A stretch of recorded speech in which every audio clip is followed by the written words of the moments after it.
well, we're taking it on the chin and riding on, but we're still talking about it, and I think that's a step in the right direction. So, there you go, folks. Gentlemen for a day, if not longer.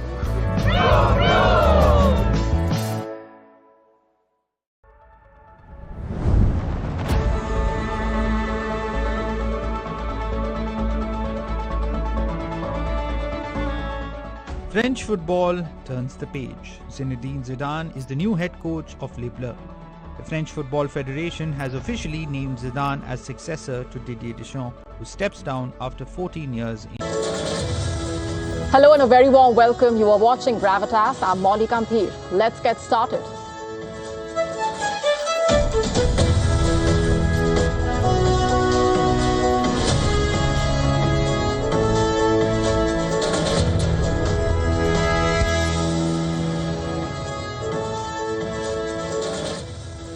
Is Donald Trump planning a nuclear attack on Iran? We tell you why this question even comes up. According to an explosive claim made by a former US Congresswoman, Donald Trump administration officials are discussing the possible use of nuclear weapons against Iran, alleging that this issue has come up in high-level strategic meetings. We're decoding what that statement tells us as it sends ripple effects across West Asia and beyond. We also look at what's been happening behind the scenes and why Trump is now also threatening to bomb Oman. We're decoding that for you shortly. Also on the show for you tonight, a major spike in the Russia-Ukraine tensions as the war escalates to yet another dangerous level, with Russia's so-called secret drone bases leaving NATO on edge. Pakistan's colonial hangover just does not seem to end. We tell you how it has now dragged itself into a fresh row with a blast from the past, with the colonial era buggy in the spotlight. We tell you what this is about. Also, a Gravitas special report coming up on the 80s brigade ruling in different parts of the world. We also tell you how Donald Trump is punishing South Korea for refusing support to the US over Iran. E10, E20, should consumers get a choice in India? That's the big question we are focusing on. All this and a lot more coming up.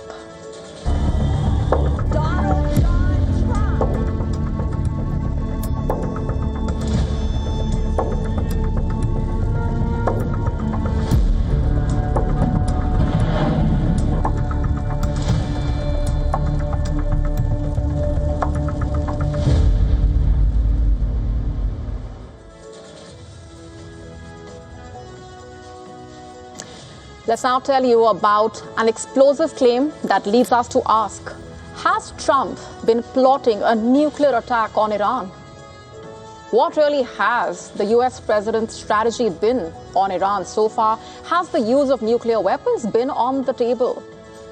You know why these big questions come up tonight? Because of what a former US Congresswoman has claimed. It's a major claim.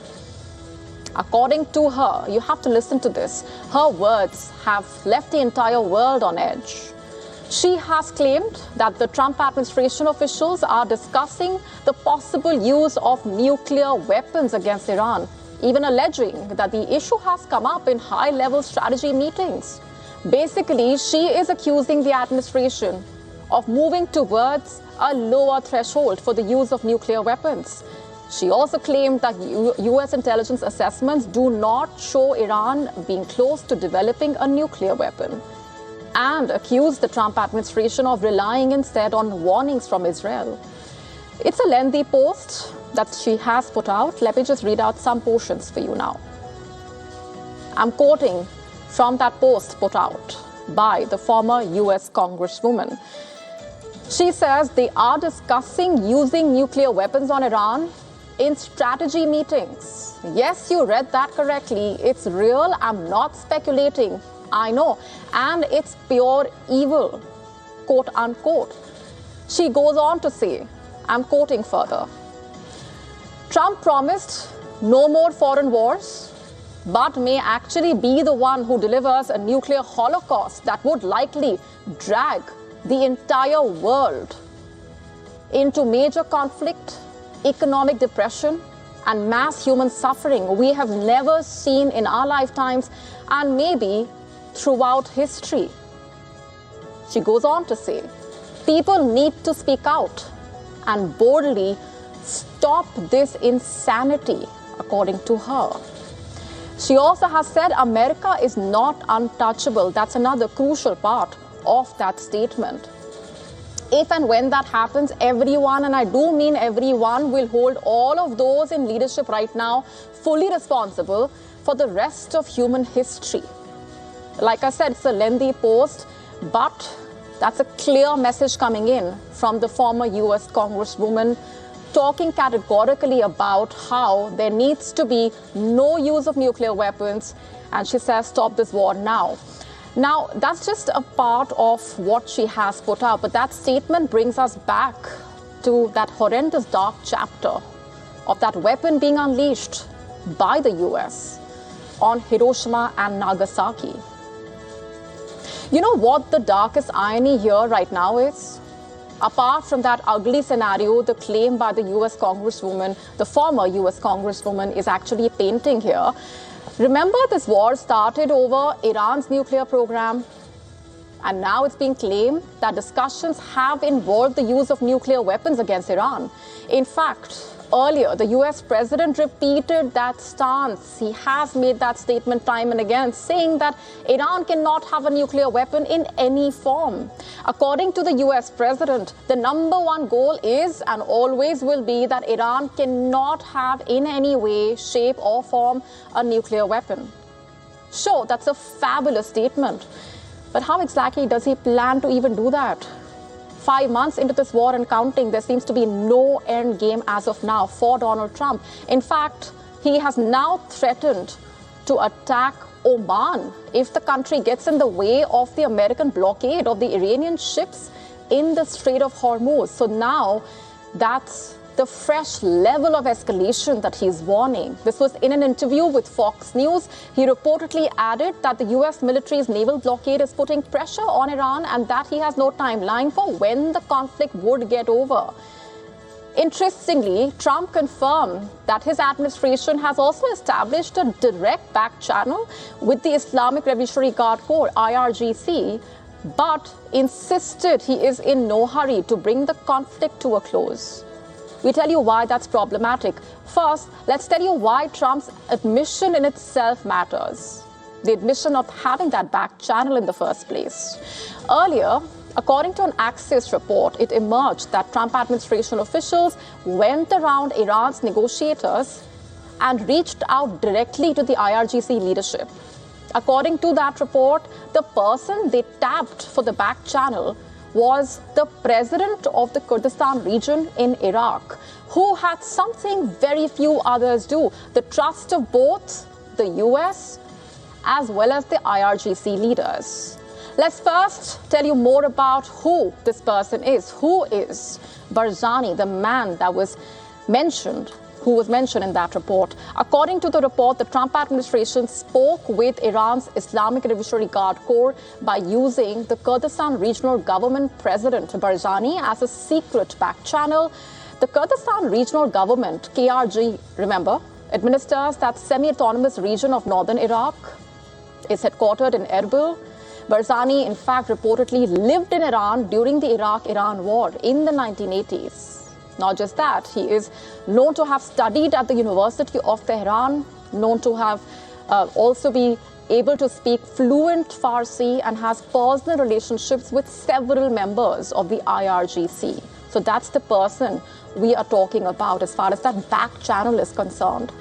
And as the Axios report also points out, here onwards, the Trump administration's key problem as of now and in any future negotiation as such will be to ensure that it is speaking to those who are actually calling the shots, which also means basically looking for mediators who are trusted by both the White House and the Iranian regime. So that's the big situation that America is staring at. Iran, meanwhile, claims that the war forced it to replace its conventional air defense structure with a more flexible and dispersed network. It's a very significant claim, an IRGC official claiming the changes improved the command, training, intelligence sharing, and missile deployment, while allowing systems to continue functioning under sustained attack. Not just that, Tehran also says more than 85% of its air defense production infrastructure survived, and that manufacturing never stopped. You know what that could imply? That future strikes will face a different defensive system. Remember, all of this coming while Donald Trump has a major battle to fight in November. The midterm elections are coming closer, but he says or claims he is not concerned about the Iran war's potential impact on the impending midterm polls. He made that comment to Fox News, claiming the midterms have nothing to do with his thinking and that he has no time schedule. He says he is not in a hurry in that interview. But who is to believe that? Also, look at the multiple challenges staring at Donald Trump, including the USS Abraham Lincoln crisis, with families of US sailors reportedly claiming some tried to jump overboard. Now, the US seems to be acknowledging mental health concerns among sailors, it seems. Now, the USS George Washington is reportedly moving in to relieve the USS Abraham Lincoln. Trump might be in denial about the writing on the wall, but he cannot absolutely ignore it for long, no matter how hard he tries, no matter what he tries to portray. With his ratings taking a blow, the US stockpile running out, and the midterm elections approaching, time is running out for Trump while the pressure continues to pile up. Shifting focus now to the other war, Russia is quietly moving the drone war closer to NATO. New bases reportedly being built within striking distance of alliance territory, in fact turning cheap drones into a new weapon of pressure against Europe. Take a look.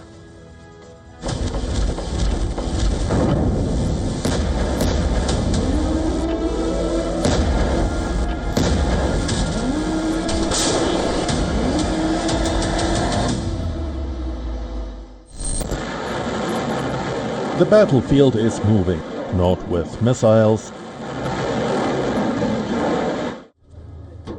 not with artillery,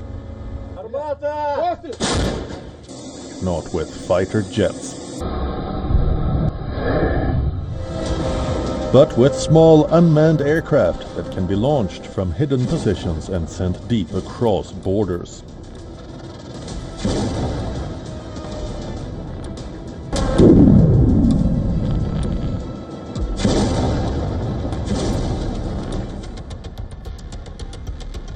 NATO is facing growing drone threats along its eastern flank due to the war in Ukraine.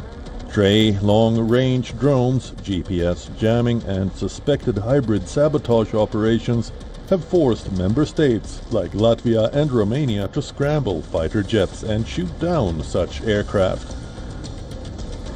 A Telegraph investigation reports that Russia has established a network of secret drone bases capable of launching long-range drones towards NATO territory. The investigation identified 10 locations that could give Moscow new options for striking targets far beyond the Ukrainian battlefield. That changes the equation. Russia does not need to send expensive aircraft deep into NATO airspace. It can launch drones from closer to the alliance. They are cheaper, but they can be produced in large numbers, and they can force NATO to spend far more expensive weapons trying to stop them. The danger becomes even greater when these bases are combined with Russia's wider missile and nuclear forces. Russia has the world's largest nuclear arsenal by total inventory, with estimates of around 5,400 warheads. The United States has over 5,000. Together, the two countries possess the overwhelming majority of the world's nuclear weapons. Now, Europe is responding. According to reports, there are plans for a dramatic expansion of NATO's nuclear posture in Europe. With a reported 250% increase, that would represent a major shift in how the alliance prepares for a possible confrontation with Russia.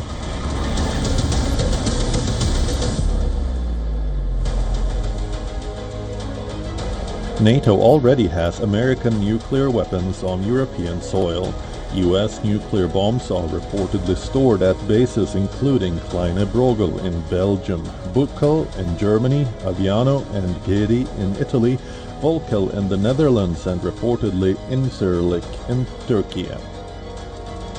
These nuclear weapons form part of NATO's nuclear sharing system and they are being modernized.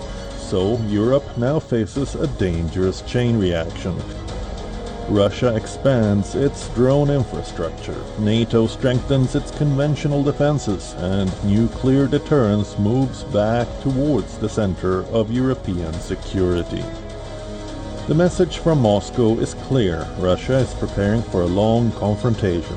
Now, NATO's answer appears equally clear. If Russia moves the battlefield closer to Europe, the alliance intends to make the cost of escalation much higher. Bureau Report, WION World is One.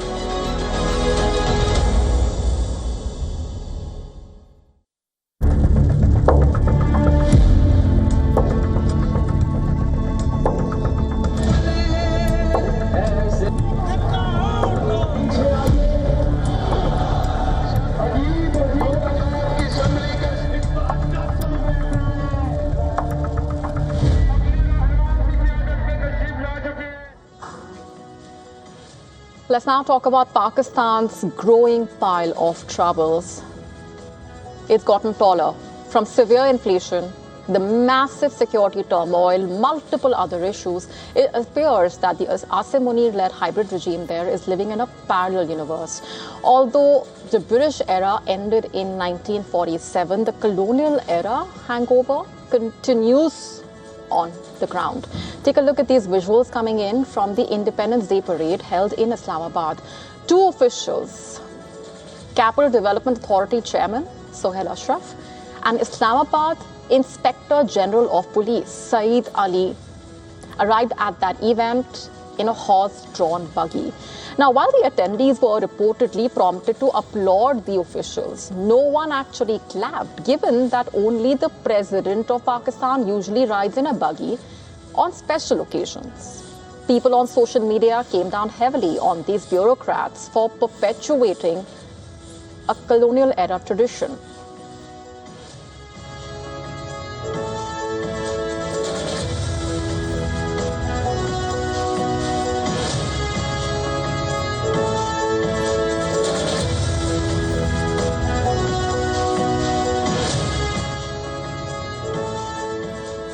From journalists to key political figures, the Shehbaz Sharif-led government came in for scathing criticism. Shireen Mazari, who served as the Human Rights Minister during Imran Khan's tenure as Prime Minister, asserted that it was unbelievably stupid to try and revive such colonial practices. That statement on your screen. Ex-Sindh Governor, meanwhile, Mohammad Zubair, compared this to VIP culture, with Norway's foreign minister who was seen handling his own luggage during his recent official visit to Pakistan. The criticism was so intense that Pakistan's Interior Minister Mohsin Naqvi issued a clarification. Should we say he was forced to? While refusing to condemn the VIP culture, he claimed that the bureaucrats were not at fault. He said, I'm quoting now, "The chief guest and I were delayed due to the president's meeting with the Prime Minister." While the buggy was arranged for the chief guest, who is believed to be the National Assembly Speaker, Ayaz Sadiq, the delay in his arrival led to a change in plans. Naqvi revealed that the bureaucrats used the buggy on his direct instructions. But then this clarification, left a big question unanswered. Why exactly were public funds and resources used in the first place to arrange a horse buggy? And why couldn't the bureaucrats have used normal vehicles to start that event? Naqvi's clarification also ignored broader concerns about elite privilege, especially at a time when Pakistan is going through turmoil, to say the least.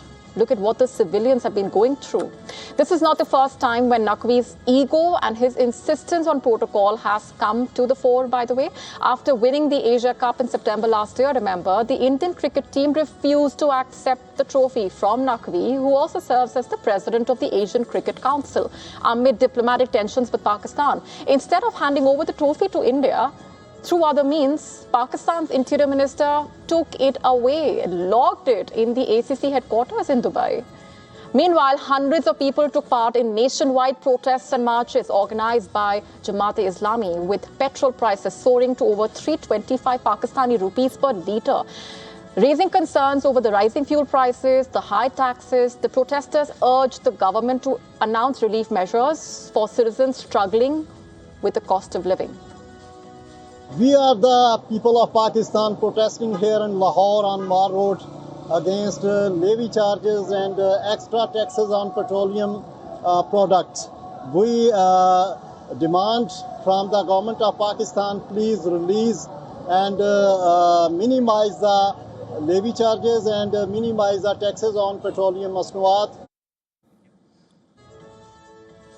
And with Pakistan's ruling class adopting what seems to be the tone-deaf approach, unwilling to actually engage with the people's concerns and what they are going through, it seems that the internal dissatisfaction is only poised to grow on the ground.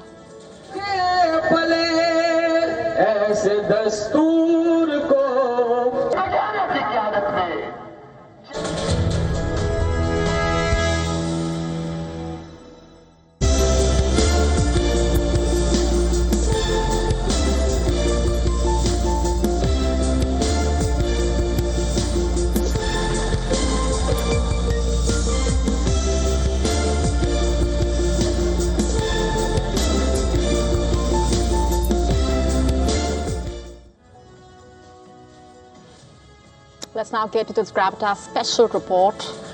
Let's now tell you about, when it comes to the world of politics, how experience appears to be a major currency, because around the world, an entire generation of leaders seems to be proving that political influence only grows stronger with time and age. From presidents in their 80s to political veterans who have spent decades at the heart of power, the world is seeing the rise of what could be called the 80s brigade. Put it simply, leaders above the age of 80 who continue to dominate politics in different parts of the world. For example, Brazil's president, the latest major name to that list, at 80. He has launched his campaign for a historic fourth presidential term, returning to the industrial city where his political journey started nearly half a century ago. He addressed his supporters, making it clear that he remains determined to shape Brazil's political future ahead of October's presidential election. Muito obrigado a cada trabalhador. I am the first president of the Republic to be elected 3 times. There is no other in the history of this country. I have something the others don't. I know your hearts and minds. He's not alone. US President Donald Trump has already rewritten the age record, remember, in American politics. At 78, he became the oldest person ever elected US president when he won the 2024 election, surpassing Biden's previous record. And now Trump is fueling speculation that he may not be ready to leave the White House yet. In a recent Truth Social post, he shared an image referencing Trump 2028 along with the message, "We are going to win." The post reignited questions about whether Trump could seek another term in 2028, even though the 22nd Amendment limits a US president to 2 elected terms. Remember, recently Trump seemed to question whether he will be actually contesting re-election. He seemed to suddenly remember what the law says. And then there is Cameroon's leader at 93. He remains the world's oldest serving head of state. After decades at the helm, he secured another presidential term last year, extending one of the longest political careers in modern history. India also has its own formidable political veterans, of course. Farooq Abdullah, Mallikarjun Kharge have remained active in high-stakes electoral and party politics well into their 80s, drawing on decades of political experience. And they're not alone. Sharad Pawar, at 85, remains a key figure in Maharashtra politics, while former Prime Minister H.D. Deve Gowda, now in his 90s, continues to remain involved as well. So different countries, different political systems, but one common thread: longevity is increasingly becoming a feature of global politics. In fact, this so-called 80s brigade is making one thing clear: advancing age has not meant stepping aside. Instead, it has brought years of experience and a deep understanding of political affairs to the forefront.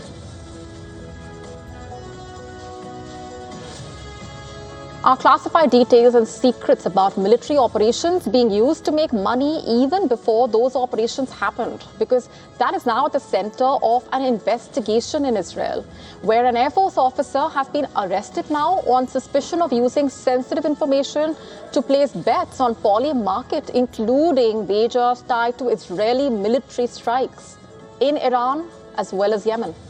Let's break this down. The Israeli authorities are reportedly investigating whether this latest case is part of a much wider pattern of insider betting involving sensitive military intelligence. The Israeli Air Force's officer reportedly faces a hearing on suspicion of breach of trust and allegedly using sensitive information to gamble.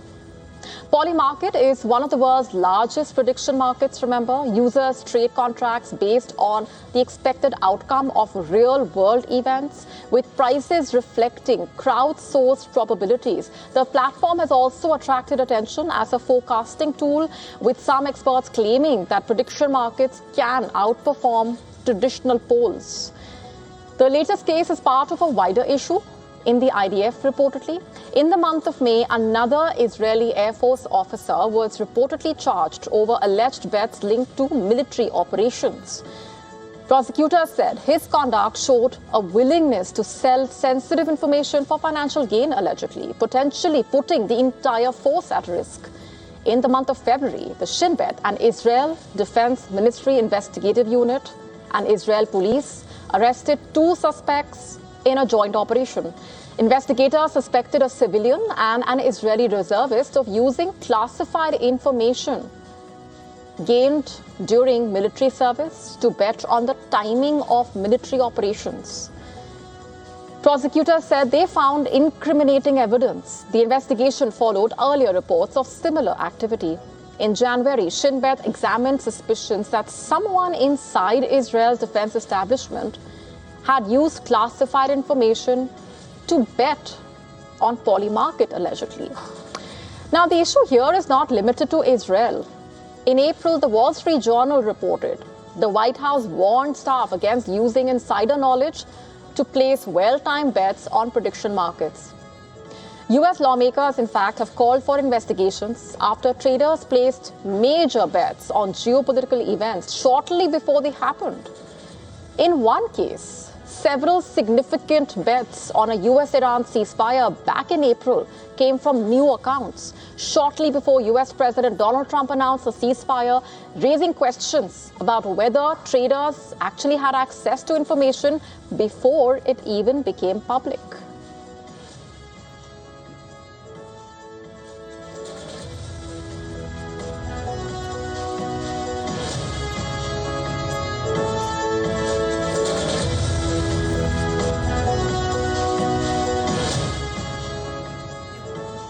Time now to take a quick look at the global headlines at this hour, taking you around the world in 120 seconds. The death toll from the Indonesian earthquake has risen to 68. Rescue teams continue searching for survivors and victims.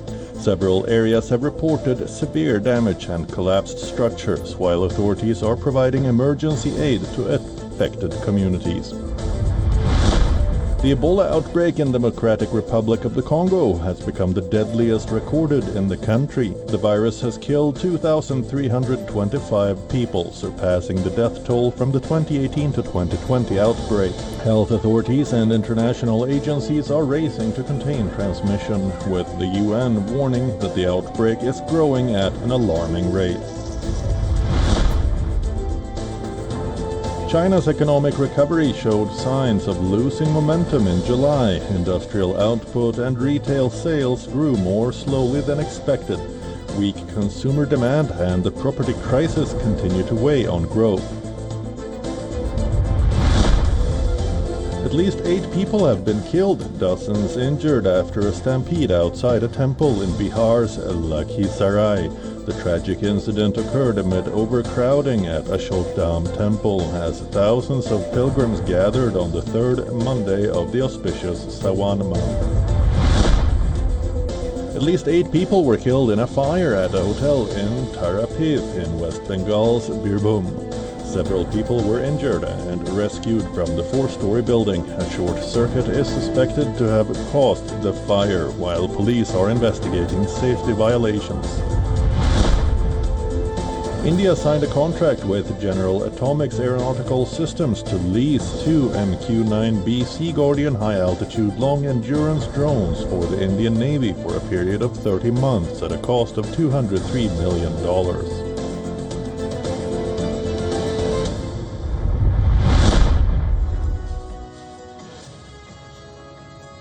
The US president is furious. He wants the military drills with South Korea to be scrapped, just as the two sides have started the exercise.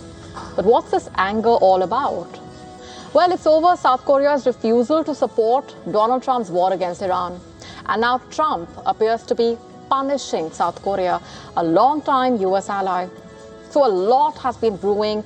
Let's first tell you how this action is once again sending a troubling message to America's adversaries. Trump has also praised Kim Jong-un. Now, the North Korean leader is increasingly growing close to the Russian leader, remember? In a sense, Trump is taking the US away from its traditional allies and closer to those perceived to be in opposing camps. So that's the immediate implication. In a Truth Social post, Trump said, I'm quoting, based on the fact that it is too late to cancel, I have instructed the Secretary of War, Pete Hegseth, to substantially reduce the joint military exercises. That's what his statement said. Now, remember, this post came hours before US and South Korea were scheduled to launch the annual exercise. The 2026 summer drills will be running from August 17 to August 27. The focus will be on all domain operations, modern warfare threats like drones and cyber attacks as well. This wasn't a well-coordinated, hey, we really need to lower the tensions, and South Korean position is changing, which gives us room to do it. This was a very hasty Sunday night decision on Truth Social that came out that really now causes a lot of angst in a relationship that should be that the administration talks about being a model ally, and that the alliance talks about being ironclad. Now here's more context for you. Last week, North Korea warned basically that it could respond with a new level of deterrent to joint drills simulating battle against Pyongyang's forces. US intelligence assessment revealed that China, Russia, and North Korea are developing advanced systems to increase or obtain a capability to strike US mainland. Donald Trump now says North Korea has been unthreatening and respectful towards America. At the same time, the US president said South Korea refused to participate in what he called denuclearization of the Islamic Republic of Iran. Trump, in fact, called on countries like South Korea, Japan, and China that depend on oil transit through Hormuz to send warships to secure the waterway. But again, no country has actually responded in the affirmative, remember. The top US Senate Democrat on military affairs has called Trump's decision insane and haphazard. The Senate Armed Services Committee member Jack Reed said in a statement that China and Russia are watching how easily the Republican leader abandons his allies. That says a lot. US-South Korea ties, by the way, go back to World War II, when the US and the Soviet Union divided the Korean Peninsula along the 38th parallel. Then came the Korean Civil War during 1950 to 1953. The war did not conclude with the peace treaty. Instead, it was paused by the 1953 Armistice Agreement. Donald Trump's balancing act between North Korea and South Korea, signaling, in a way, a shift from the decades-long strategic alignment. This is not the first time when Trump has sought to end the exercises, by the way. During his first term as well, he issued a surprise announcement that called the war games provocative. Trump also complained about the cost of maintaining US troops in South Korea. He basically wants Seoul to pay more for the 28,500 US troops that are stationed there. America also holds 5 major military bases in the country. So Trump's decision to scale down the war games does not directly mean that the US will actually provide less support to South Korea. It remains a key US ally in the region. But there's a lot of symbolism here. Donald Trump also seems to be repositioning America's stance vis-a-vis North Korea. It's likely to alarm the South with this move as well.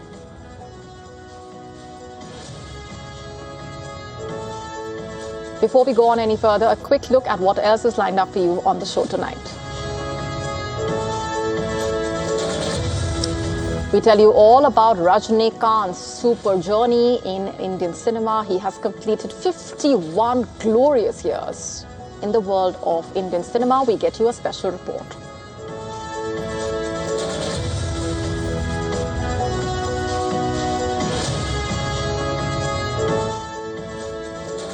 Will Ronaldo retire soon? We tell you what he has said and what he himself has hinted at.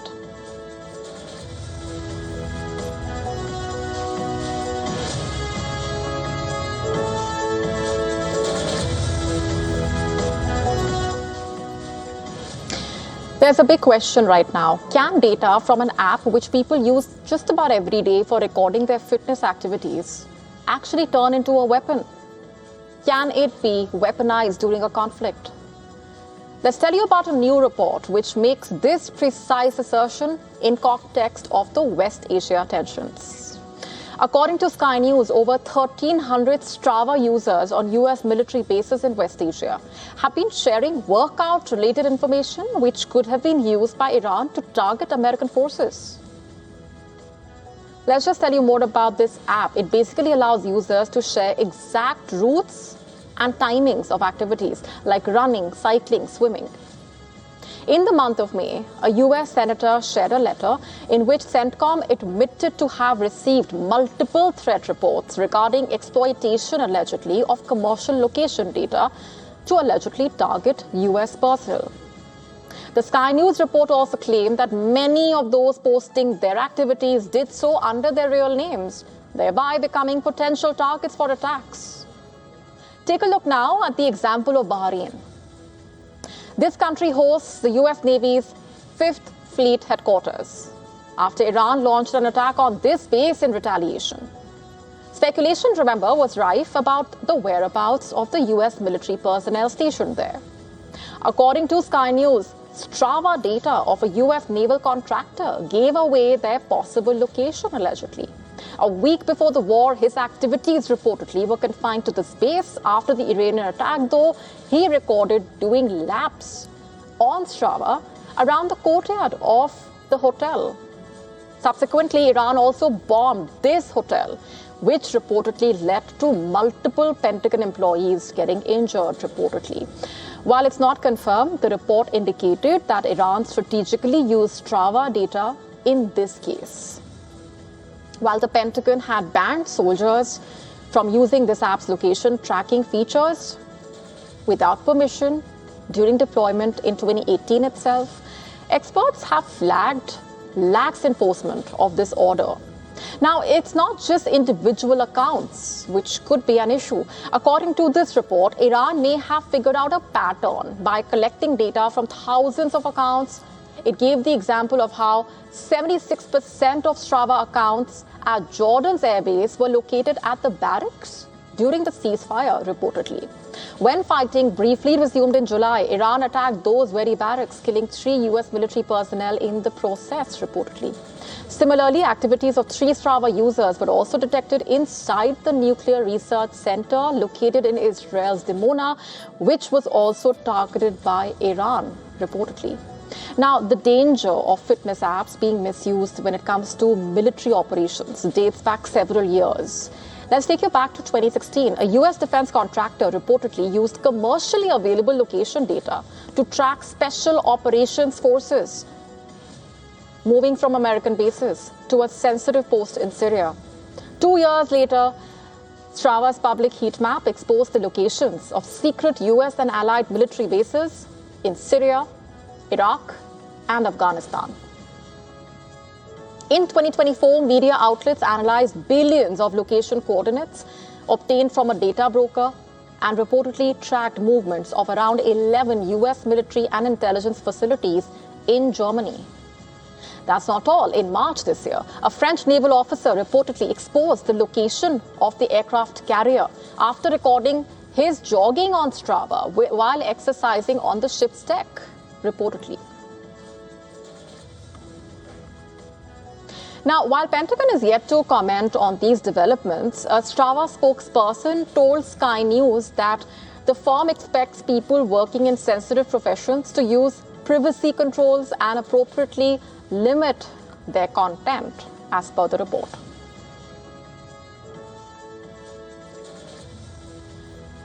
On to India now.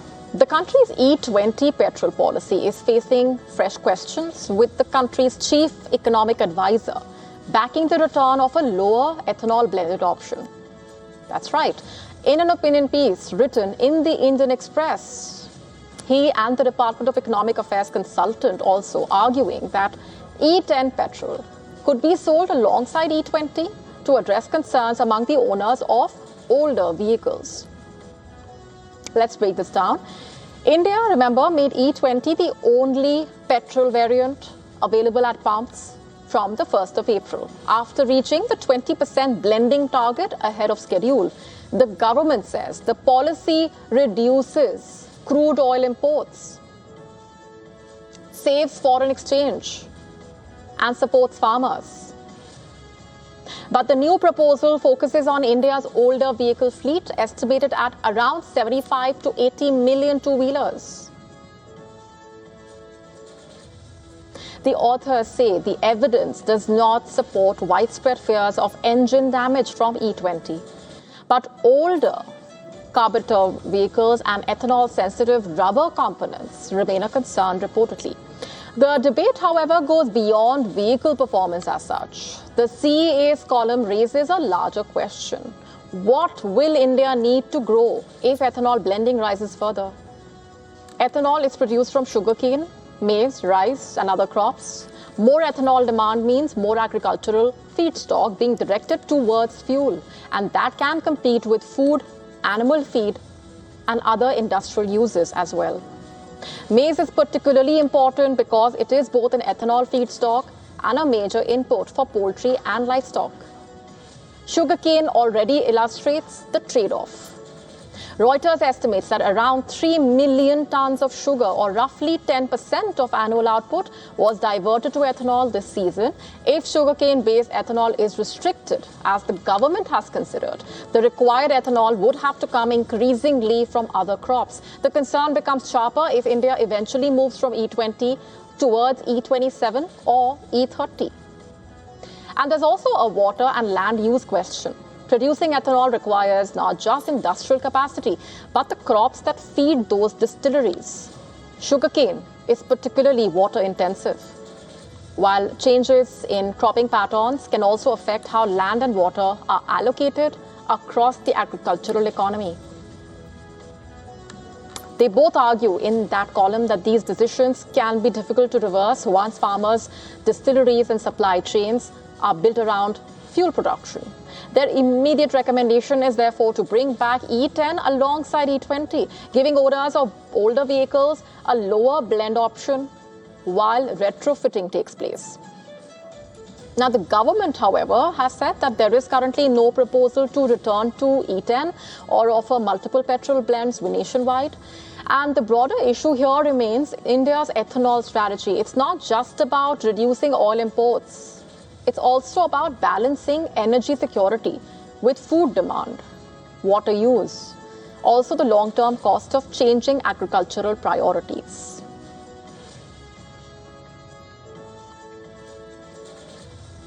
Indian superstar Rajinikanth has completed 51 years in Indian cinema. He celebrated that milestone on the sets of his upcoming film, in fact, with the director and the cast and crew joining him for a cake-cutting ceremony. Before we tell you more about his journey, let's tell you about how he made his acting debut. This was way back in the year 1975.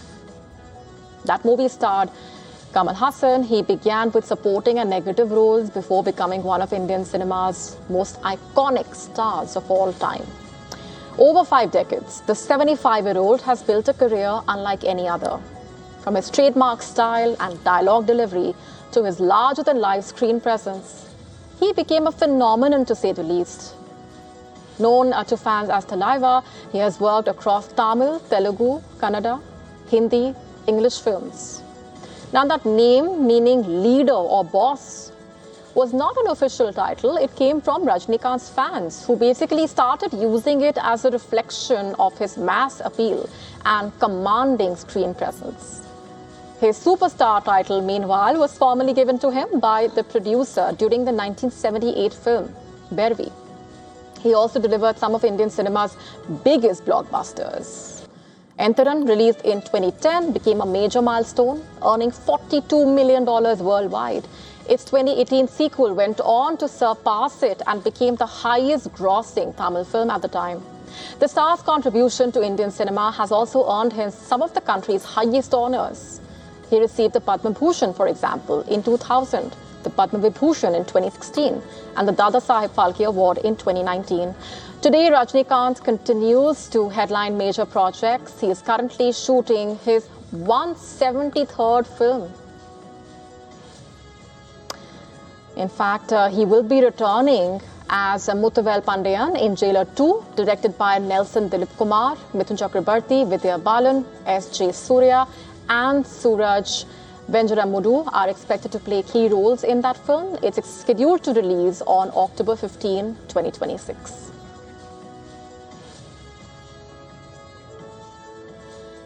On to Europe now. It's been a summer of soaring temperatures there, scorched woodlands, infrastructure buckling under searing heat.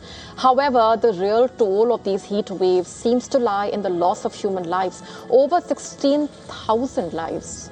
Europe has been grappling with the unrelenting heat for the last several days and weeks. The continent has recorded at least 10,000 excess deaths now, highest since 2003. France alone has reported over 5,700 excess deaths since June, a 36% rise over normal rates, and most deaths being recorded at home.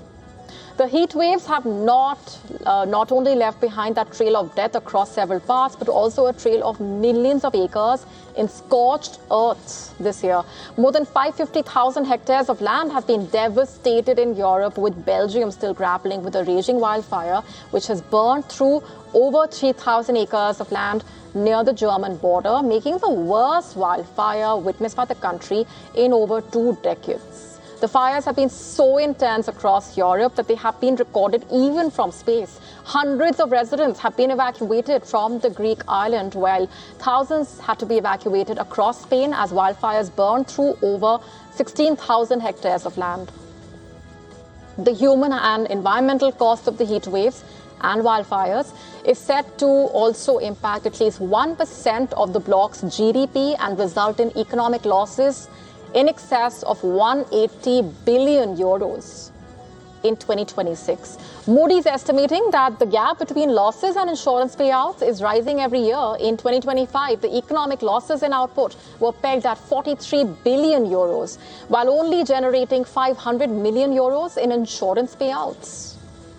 Western Europe has already lived through its hottest June and July on record, and with fresh heat wave warnings for large parts of northwestern European countries, and the long summer is far from over.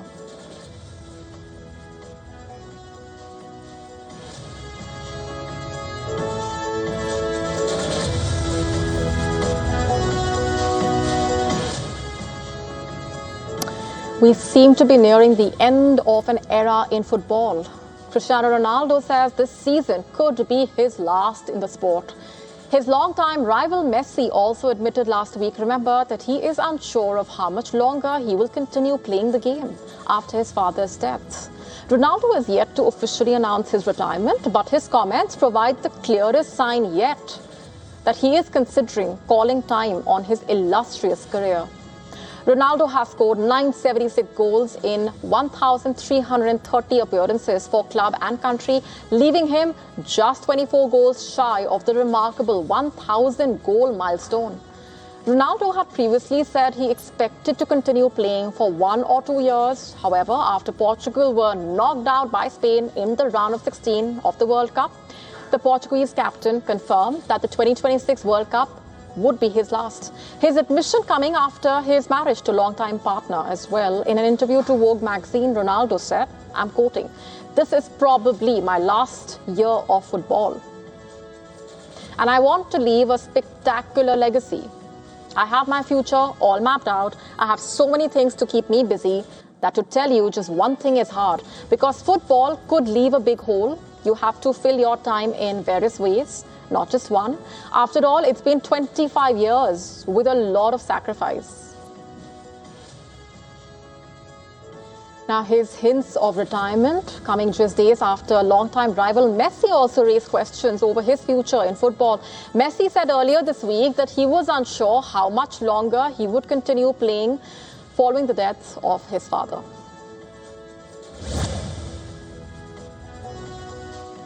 Getting you some offbeat stories now. For the last few days, 32 mountaineers have been stranded on Western Europe's tallest mountain because of rockfalls. Intriguingly though, they have now been asked to pay for their own rescue. This is about Mont Blanc, which is located over 4,800 meters above sea level on the border between France and Italy. It all started when 2 key routes leading to Mont Blanc were closed by local authorities on the 11th of August because of rockfalls caused by the heatwave. According to reports, 32 climbers ignored this order and the advice of the local guides to continue the journey. Subsequently, though, they asked for an airlift, fearing the falling rocks. The mayor of Saint-Gervais took a strong view on this. Rather than using a state-funded rescue helicopter, he instructed a private firm to bring the stranded climbers down, only if they agreed to pay about $110 each. And this sparked a major row there, where such rescue operations have long been free.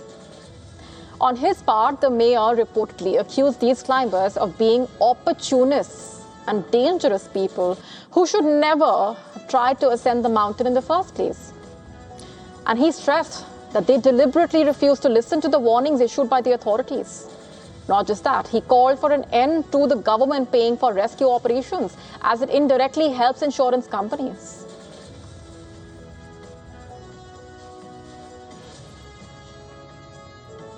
Time now to get you Gravitas image of the day. For this, we take you to Chile, where scientists are claiming to have achieved the most complete genetic map yet of one of only 2 flowering plants that grow naturally in Antarctica. A move that holds potential to help the development of crops resistant to extreme weather. This plant can survive freezing temperatures, lack of water, and high levels of ultraviolet radiation in one of the planet's coldest and driest environments.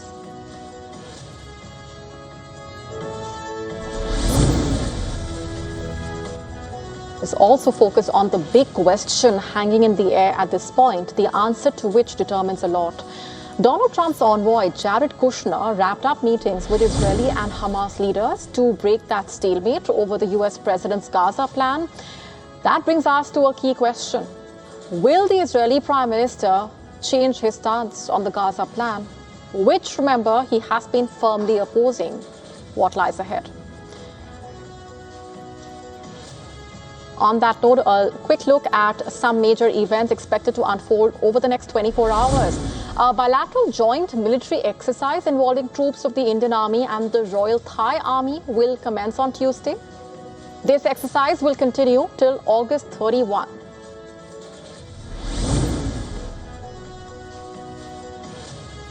The King of Jordan will pay a state visit to China from Tuesday to August 24. This visit comes at the invitation of the Chinese president.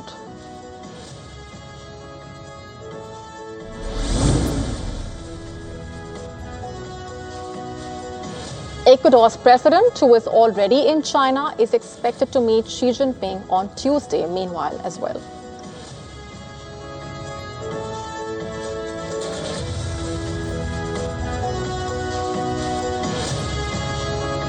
With that, it's a wrap on this edition of Gravitas Tonight. This is me, Molly Gampir, signing off. Thanks very much for watching. Stay tuned.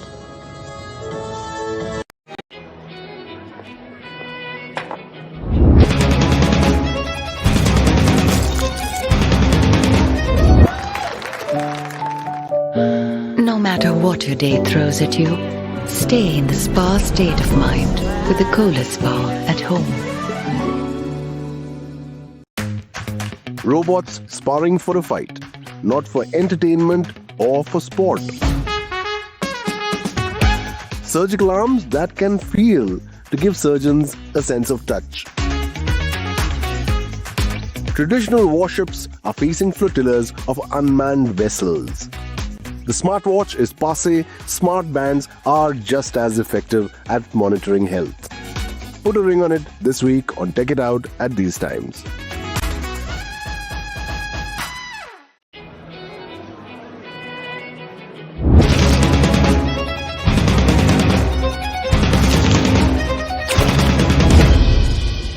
No matter what your day throws at you, stay in the spa state of mind with the Cola Spa at home. Robots sparring for a fight, not for entertainment or for sport. Surgical arms that can feel to give surgeons a sense of touch. Traditional warships are facing flotillas of unmanned vessels. The smartwatch is passé, smart bands are just as effective at monitoring health. Put a ring on it this week on Take It Out at these times.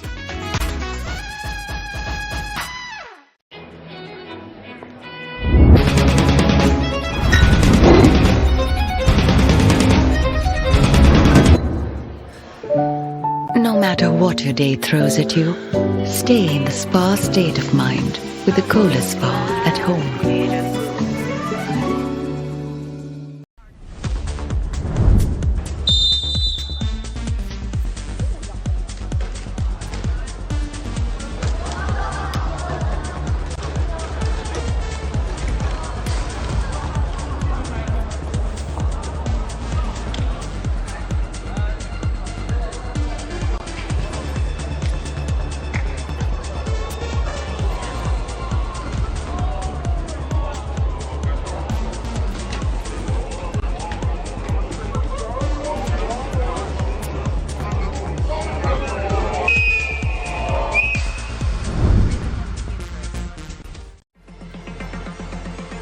Afghanistan has sealed an automatic spot in the 2027 Men's ODI World Cup.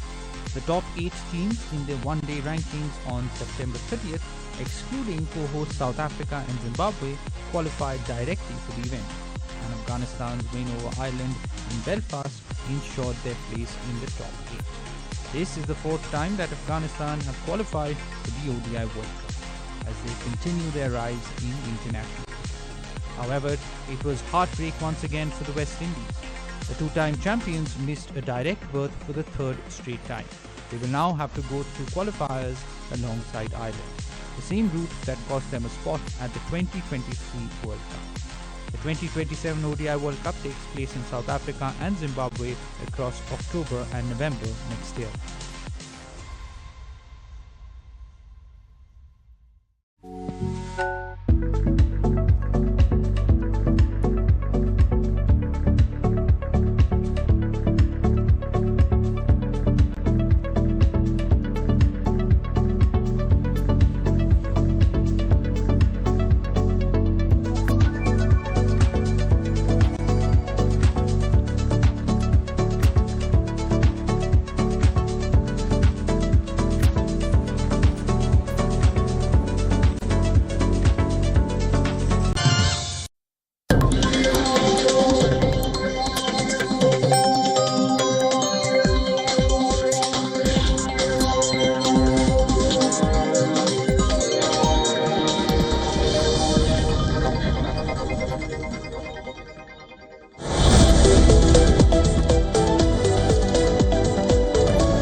Hello, you're watching Pulse. I'm Shreya Upadhyay. Let's quickly take you through all the news stories that are making headlines here in India and across the world.